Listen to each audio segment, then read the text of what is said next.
I would like to introduce to you Vanessa Castro.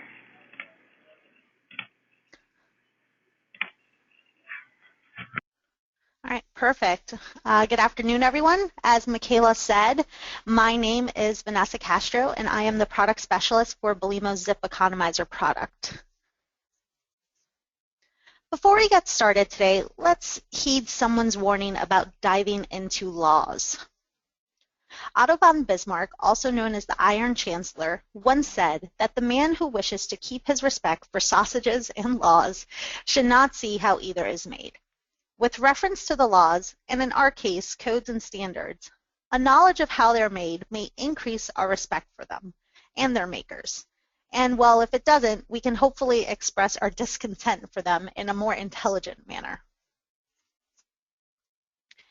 Now that we've heeded his warning, current energy codes are being driven by the continuous need to reduce energy consumption throughout the world. Energy use in buildings makes up a very significant piece of the pie for the U.S. total usage. According to the Department of Energy, nearly 5 million commercial buildings and over 100 million residential households in the U.S. consume over 40% of the nation's total primary energy usage. And buildings, well, they consume about 70% of electricity alone in the U.S. Building energy codes are a critical component of the effort to curb the ever-growing impacts of building energy use. But why should we care about economizers and how they can affect this?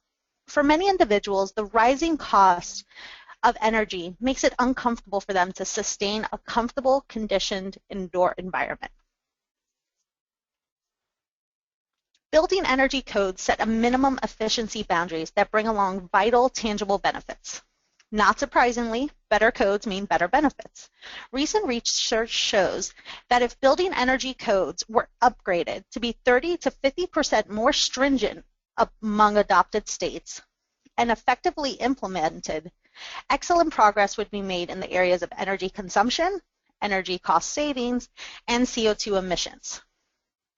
In reduced energy consumption, it would be equivalent to the power generated by 260 medium power plants. For rising cost savings, it would be more than $4 billion per year back in homeowners' pockets. And as far as reduced CO2 emissions, by roughly 3% in terms of the projected national CO2 emissions for 2030. Now, codes go without their challenges, despite their clear benefits. First, you have code development, reaching consensus on their details. Code adoption, it's not automatic in many states. Code compliance, implementing and learning to design using these new standards and techniques. And my personal favorite, code clarity. Interpretations of code sometimes gets the best of many of us. Luckily for us, there are three that we'll be highlighting in today's webinar. ASHRAE Standard 90.1, the International Energy Conservation Code, California Title 24, which is a state code for the state of California. Now, of course, there are many others that we can discuss, but these are the three that are most commonly adopted. We can all agree that weather and climate have a major impact on the energy use in commercial buildings.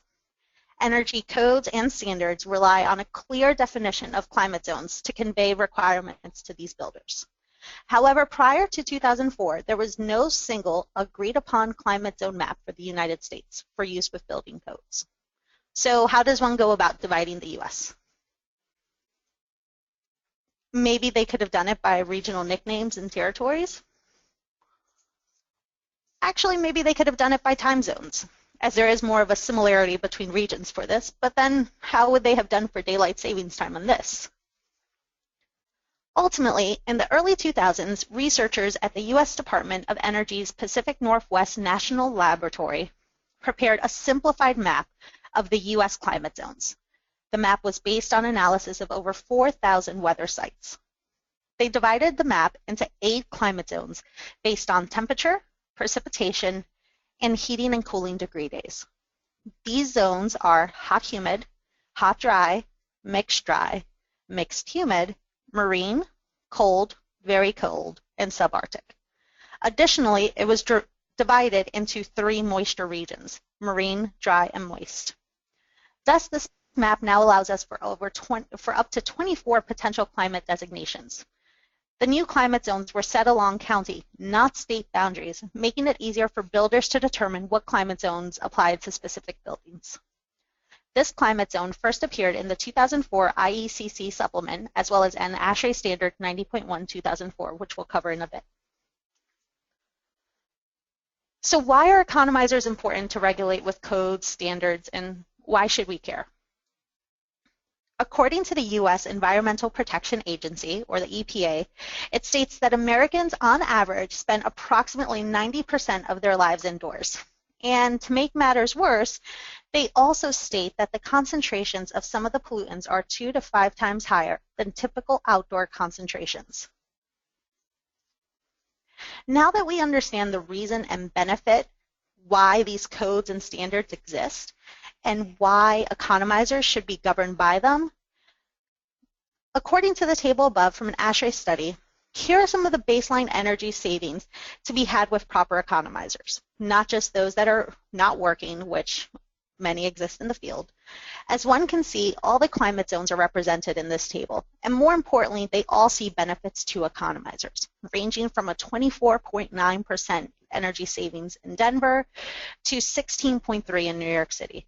The entire country, regardless of their climate, can benefit.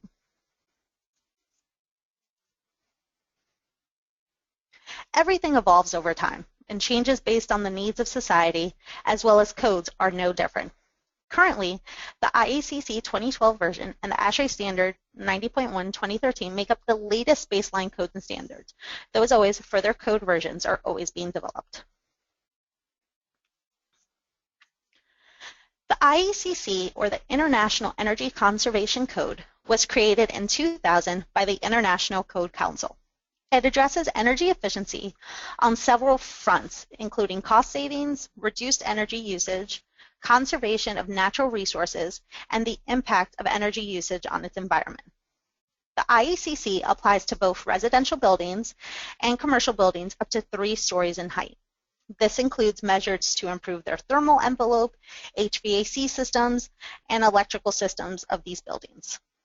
It is updated every 3 years, and the most current version available is IECC 2015, but the 2012 version currently is the one that is most commonly adopted.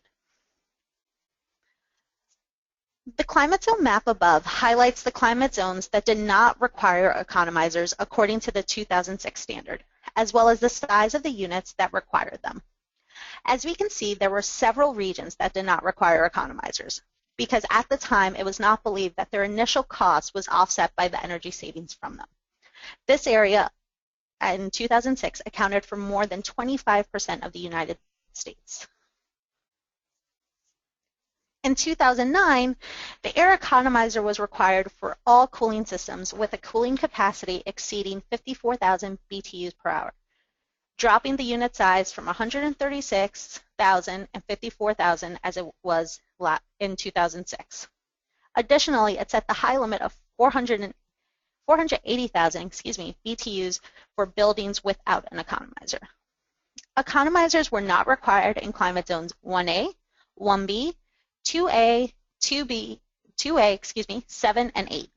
These climate zones represented extremely hot or humid areas where, again, it was believed that the first costs of the economizers would not be offset by their energy cost savings.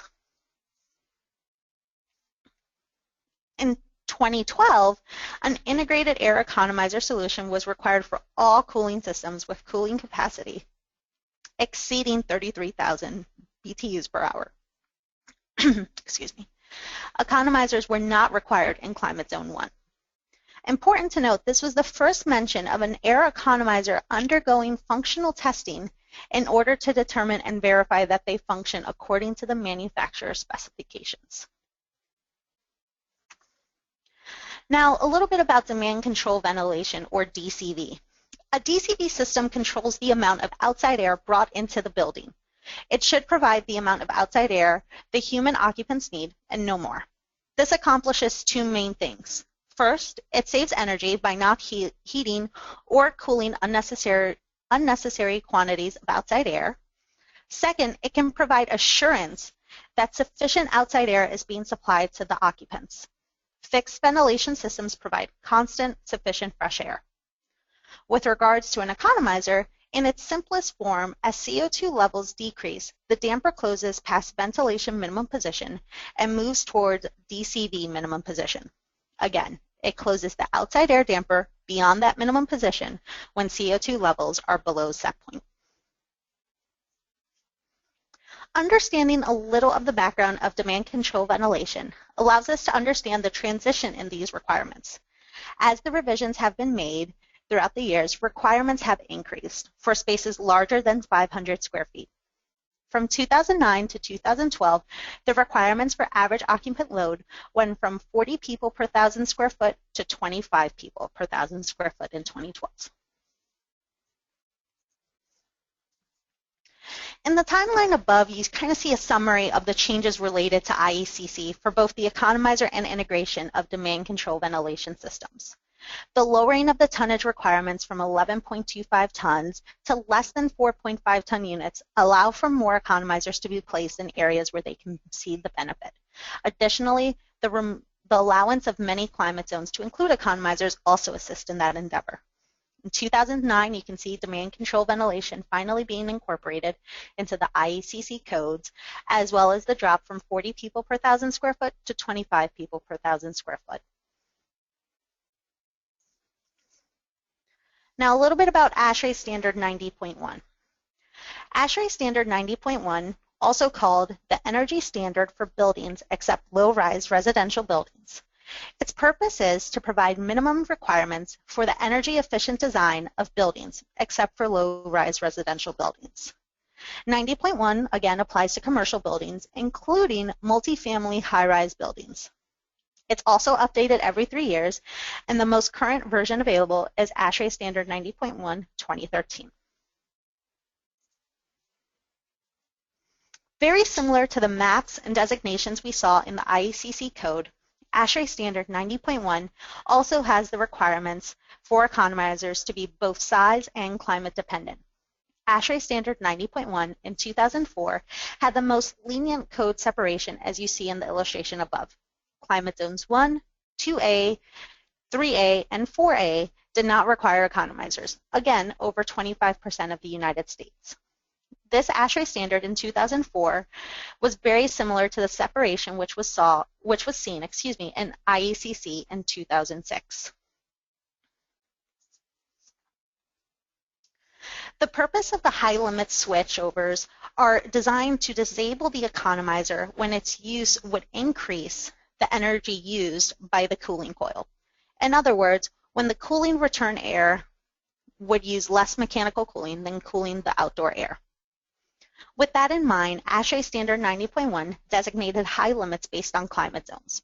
In 2004, there were 3 particular high limits, 65 degrees, 70 degrees, and 75 degrees, all designated to a particular climate zone. In 2007, the division of climates was switched to be more on a moisture region dependent, as the division in tonnages from units can be seen from 65,000 to 135,000 scattered the U.S. to the values above, more in line with the moisture division line. Again, across the board, we saw climate zones 1, 2, 3, and 4 did not require economizers. So although the division was made on tonnages, it was not made to alleviate the requirements. Now in 2010, the placement and the divisions of the zones that we know exist today. The BTU and tonnage of systems dropped from 54,000 and 4.5 tons across the board. Additionally, the only region that does not require an economizer is Climate Zone 1, whereas in 2007, Climate Zones 1 through 4 did not require them. This, of course, opens the market up for new installations with hopes of better, more efficient economizer units. With regards to the high limit, ASHRAE eliminated the old 65 degrees set point that existed for many zones and just incorporated 70 degrees and 75 degrees respectively. This opened up the window of opportunity for extending economizer hours through these climates. As the revisions for economizer requirements changed in ASHRAE, so too did the revisions for demand control ventilation. As the revisions had been made, the requirements had increased for spaces larger than 500 square feet. From 2004 to 2010, the requirements for the average occupant load went from 100 people per 1,000 square foot to 25 people per 1,000 square foot.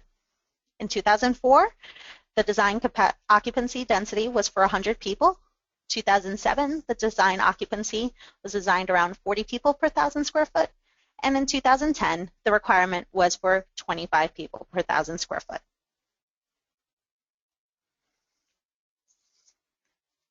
ASHRAE's main initiative, as we look at the timeline of changes, from 2004 to 2010 was to see a 30% reduction in energy savings for their standard. Now, with these changes being made, you can see that they went through above and beyond items in order to make sure that these energy standards were met, including more climate zones into the requirements for economizers, as well as the tonnage requirements for them. Additionally, taking into account the occupant design load from 100 people to 25 people per 1,000 square foot. Every state can adopt codes and versions at their own pace. As I mentioned earlier in the webinar, when talking about code adoption as a problem with codes, the code adoption is not automatic in most states. Without a statewide adoption, local jurisdictions are left without much state guidance or resources, and builders on the ground will face a very confusing mishmash, if you will, of codes across their region. Additionally, even with state adoption, there is no consistency with code revision levels and code year adoptions for every state, which for some companies that cover a variety of states and a variety of territories can create a headache of different revisions and policies. However, some states have adopted their own codes and standards to follow. So one state in particular for that is California. The California Energy Commission is California's primary energy policy and planning agency. Created in 1974, the Commission has the responsibility for activities that include forecasting future energy needs, promoting energy efficiency through appliance and building standards, and supporting renewable energy technologies. One of its most prominent responsibilities is the maintenance of California Energy Code. The Energy Commission's energy efficiency standards have saved Californians more than $74 billion in reduced electricity bills since 1977. $74 billion. These standards conserve electricity and natural gas and prevent the state from having to build more power plants. The savings are calculated by determining the energy savings associated with a more energy efficient building, with a more efficient building standard or appliance. The Commission's main goal is that by 2030, all new commercial construction in California be zero net energy. Now, the CEC faced a very similar problem when trying to correlate the largest state in the U.S. into climate zones. The ASHRAE map on the left shows 5 climate zones, whereas the picture on the right, which reflects California Energy Commission's map of California, reflects 16 different climate zones. The microclimates in California have mandated the expanded climate zones in order to assist for expanded energy savings.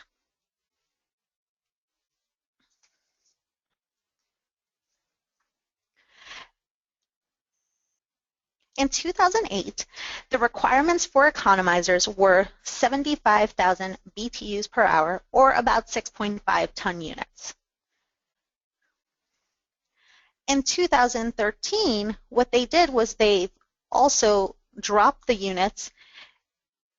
In 2013, changes were made that a thermostat with 2 stages of cooling were added for single zone systems whenever an outside air economizer unit was present. This allowed for integrated economizer operation. It also increased energy savings by making the baseline for economizers from that 6.5 ton unit requirement to about 4.5 ton unit requirement, Additionally, if we go back to our conversation regarding high limits, we've expanded the high limit requirements to be very specific based on climate zones, ranging from 69 degrees Fahrenheit to 75 degrees Fahrenheit in 2013, whereas in 2008, it was only 75 degrees Fahrenheit or 70 degrees Fahrenheit. Now, with differential dry bulb, they've also taken into account the variety of changes and offsets that would be needed for this. In 2004, the requirement was that outside air be greater than your return air. But in 2013, it took into account different offsets for these climate zones, really honing in on the energy savings and being microclimate specific. Now, California Title 24 expands far beyond different items. It also requires that economizers have the following features. It requires that the economizer have a 5-year manufacturer warranty of the economizer assembly. It required that suppliers of economizers shall certify that the economizer assembly, including but not limited to the outdoor air damper, return air damper, drive linkage, and actuator, have been tested and are open and closed against the rated airflow and pressure system after 60,000 damper opening and closing cycles. It ensures that economizer and return dampers shall be certified to have a maximum leakage when tested in accordance to AMCA Standard 500. It requires that if the high limit control is fixed dry bulb or fixed enthalpy fixed dry bulb, then the control shall have an adjustable set point. Regarding sensor accuracy, it required that outdoor air, return air, mixed air, supply air sensors shall be calibrated with the following accuracies above. It requires that the data used for control of the economizer shall be plotted on a sensor performance curve. It also required that sensors be used for the high limit control shall be located to prevent false readings. This includes, but of course is not limited to, being properly shielded from direct sunlight. Finally, it also requires that relief air systems shall be capable of providing 100% outside air without overpressurizing the system. Now it goes way beyond this. All newly installed economizer units shall be equipped with fault detection and diagnostic systems according to the subsection that's listed above from the code. This ensures that the system is working according to standards. It includes alarm coding, manufacturer approval, as well as advanced testing requirements to ensure that fault detection and diagnostics exist within the economizer, ranging from the displaying the values of the sensors to indicating the different conditions from free cooling to economizer to compressor enables, as well as making sure it can read and detect the following faults. Again, in their world of beyond economizing, they also require functional testing for the units before the techs leave the roof, ensuring that the economizer is fully functioning and integrating with the system. A sequence of operations of tests that need to be done in order to ensure compliance. Now that we've covered a little bit about different codes and standards, how would one go about finding this high limit changeover temperature and trying to be compliant with these codes and standards? As we've seen, they continue to change with years. If we were outside of California, you may need a copy of 90.1. You will need a copy of the climate zone map, a copy of one of the tables with those high limit temperatures, and on a bad day, you might need a psychometric chart. Hopefully none. Again, I did not cover psychometrics in this webinar. But with Belimo Zip Economizer, the way you find your high limit changeover temperature is by just knowing your zip code. Plugging in your zip code, you are automatically compliant with codes. Now let's take a look at a particular example. Zooming into the region, you can see that there's a lot of zone overlap within a state because, as I mentioned earlier, the borders are with counties, not within the state. However, with the Zip Economizer, plugging in your zip code will show you exactly what climate zone you're in, and more importantly, what that temperature set point is. Now, just don't take my word for it. This is the exact table from that high limit chart. And as I mentioned earlier, California and their sequence of operation test, our ZIP Economizer has those acceptance tests built right into it.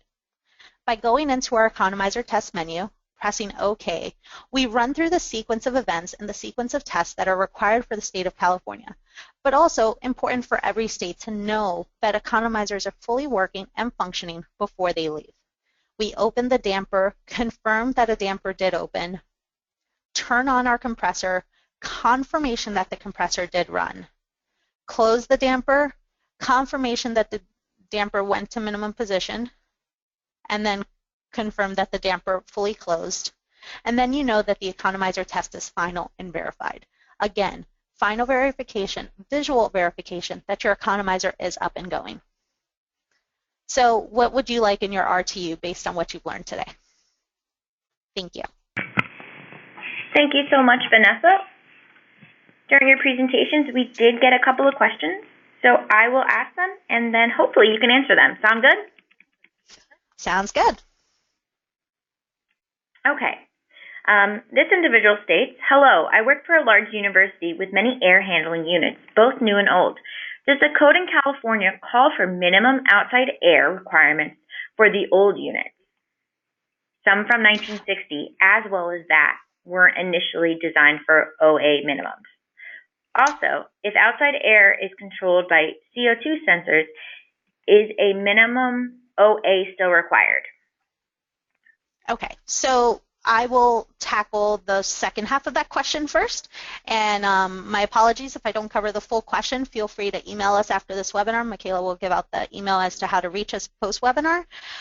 Regarding your minimum positions for CO2, you would still require 2 minimum positions, one for your ventilation minimum position, as well as one for your demand control minimum position. This is to ensure that you're going to the correct set points depending on your occupancy levels. And with regards to California state, California requires it for new installations. In order to be compliant with certain rebates, then you would need to be compliant that way. So I hope I answered your question. If you're looking for something a little more specific, feel free to give us an email afterwards. Okay, and just for your reference, that email is going to be marketing@us.belimo.com. On to the next question. WRT fault detection. Where are operating engineers in this regard? As a whole, are building operators receiving guidance on how to relate to fault codes? Is there a commissioning standard to assure that the building operator is fully integrated with receiving and dealing with fault detection? I will interpret that question as best I can. Right now, the way California, in this case, for fault detection diagnostics is written, that the faults have to be available to be displayed. Currently, for our unit, for example, the SIP Economizer, you can see the displays on this screen. We also have remote alarm indication that can be wired back to a thermostat if it has remote alarm input, as well as to a light or a buzzer or another dry contact switch to your fitting to show that there is an issue with the unit, not necessarily that what the particular fault is. Additionally, in terms of the fault codes and diagnostics, California does have a variety of code buckets, if you will, fault buckets that you need to make sure you at least comply with and can cover. The ZIP Economizer has over 30 different faults and alarms that can be shown, and we do have a fault detection and diagnostics guide that lists all of those 30 standards, all of those 30 faults, as well as their particular code bucket designation. Okay, next question. This individual works for Trane. We use Belimo valves on our equipment. Would one expect to see these Belimo Economizer controllers factory mounted? That is our goal, yes. We'd love to see them factory mounted across many different rooftop units. We are working with many OEM partners in order to confirm and install those mounted. Further information, please feel free to contact us. Okay. Next question. How is it useful for the rest of the world? How is it useful for the rest of the world? Good question. ASHRAE standards also ASHRAE standards also provide guidelines for the rest of the world. For example, a lot of our South American partners and customers utilize ASHRAE standards in order to designate different items, for example, in Sao Paulo, Rio de Janeiro, because they have corresponding ASHRAE climate zones. So they can still use the zip economizer, even though we can't put in, for example, Brazilian postal code, but we can give them their corresponding region's postal code to put in. Thank you. Next question. What is the requirement for the minimum OA position when using CO2, DCV? So one thing I did not cover in this webinar is ASHRAE standard 62.1. 62.1 is the governing code standard when it comes to ventilation requirements. I would defer for you to review 62.1 and provide the standards from there.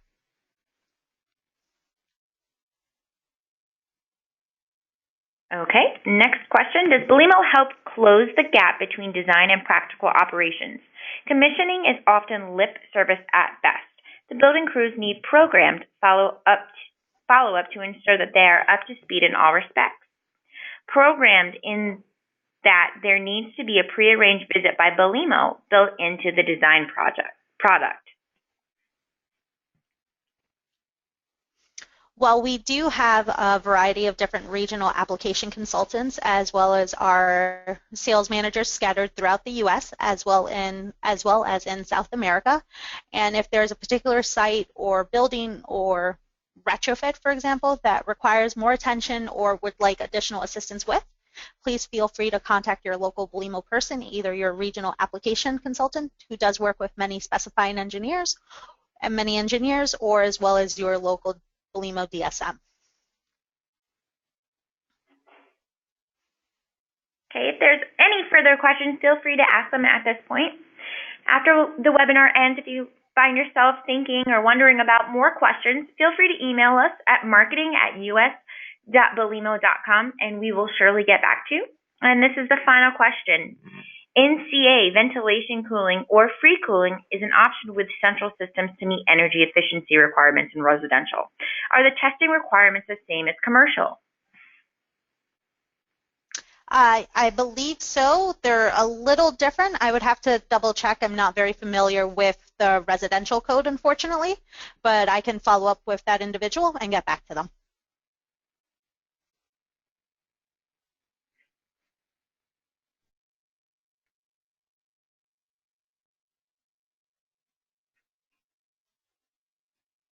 Okay, well, as I said, we did take our last question. If you should have any further questions or any questions in regard to any of our Belimo products, feel free to send us an email at marketing@us.belimo.com.